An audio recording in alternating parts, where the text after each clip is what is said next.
શ્રી જયા પાર્વતી વ્રત કથા ભાગ 1। ઓમ શ્રી ગણેશાય નમઃ। ઓમ નમઃ શિવાય। જય શ્રી રામ મિત્રો। આજે આપણે શ્રદ્ધા અને ભક્તિથી શ્રી જયા પાર્વતી વ્રતની પવિત્ર કથા સાંભળીએ। હિન્દુ ધર્મમાં જયા પાર્વતી વ્રતને ખૂબ જ પવિત્ર માનવામાં આવે છે।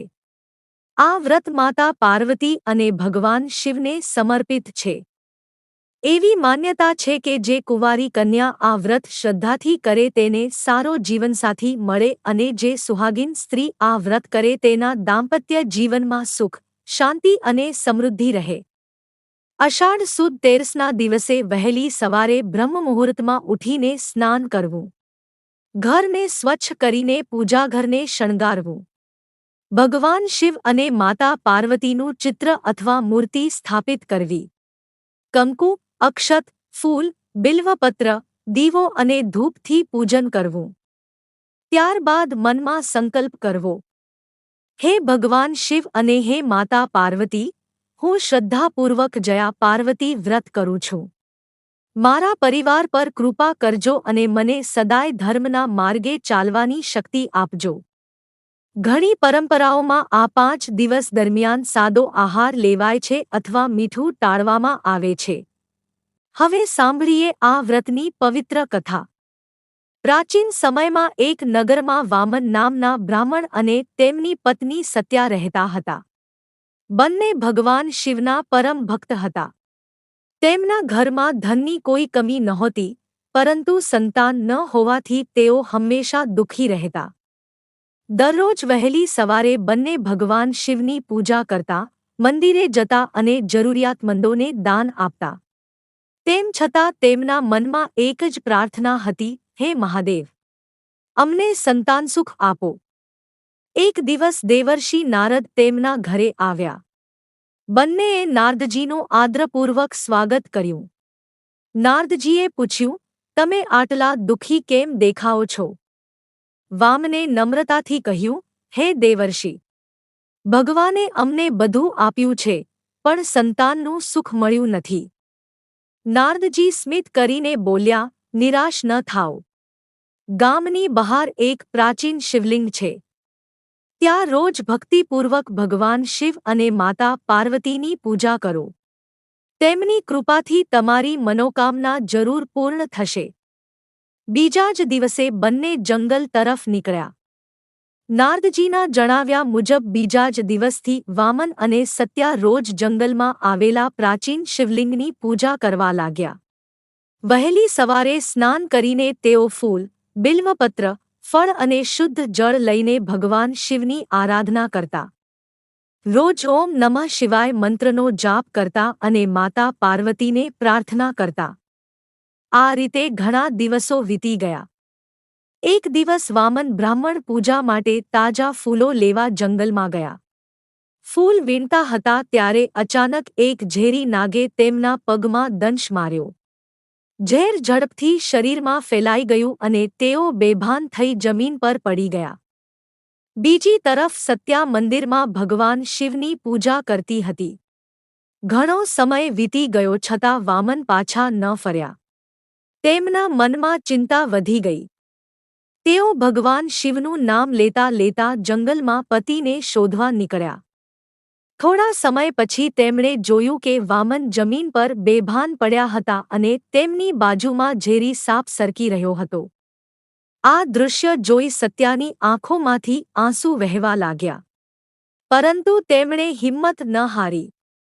તેમણે ભગવાન શિવ અને માતા પાર્વતીનું ધ્યાન ધરીને હાથ જોડ્યા અને પ્રાર્થના કરી, હે ભોળેનાથ, તમે ભોળા છો, દયાળુ છો અને પોતાના ભક્તોની રક્ષા કરનાર છો। જો મારી ભક્તિ સાચી હોય તો મારા પતિના પ્રાણ બચાવો। હે માતા પાર્વતી, તમે જગતજનની છો, મારી પ્રાર્થના સ્વીકારો। સત્યાની આ કરુણ પ્રાર્થના અને અડગ ભક્તિથી આખું જંગલ ભક્તિમય બની ગયું। થોડી જ વારમાં ત્યાં દિવ્ય પ્રકાશ ફેલાયો। ભગવાન શિવ અને માતા પાર્વતી તેમના સમક્ષ પ્રગટ થયા। માતા પાર્વતીએ સત્યાના માથા પર હાથ રાખીને કહ્યું, હે પુત્રી, તારી અડગ શ્રદ્ધા અને પતિ પ્રત્યેની નિષ્ઠાથી અમે અત્યંત પ્રસન્ન છીએ. ભગવાન શિવે પોતાના કમંડળમાંથી પવિત્ર જળ લઈને વામન પર હાંટ્યું. તુરંત જ વામનને ચેતના આવી ગઈ. તેમણે આંખો ખોલી અને ભગવાન શિવ તથા માતા પાર્વતીના દિવ્ય દર્શન કર્યા.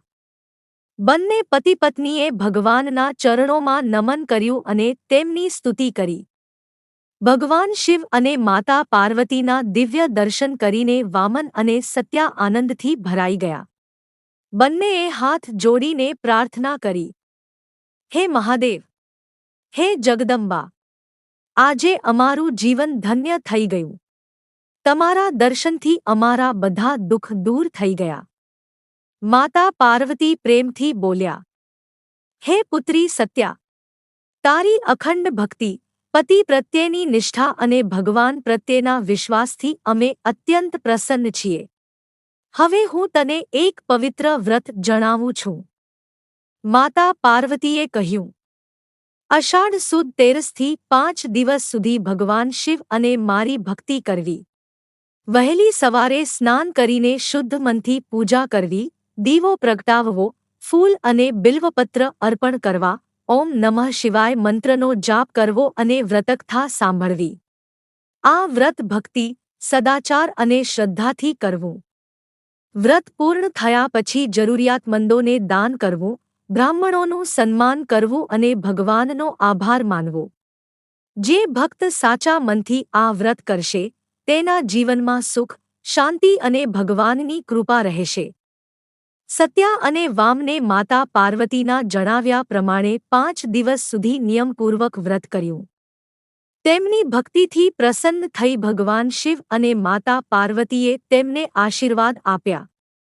તમારા ઘરમાં સુખ, સમૃદ્ધિ અને સંતાનનો આનંદ રહેશે.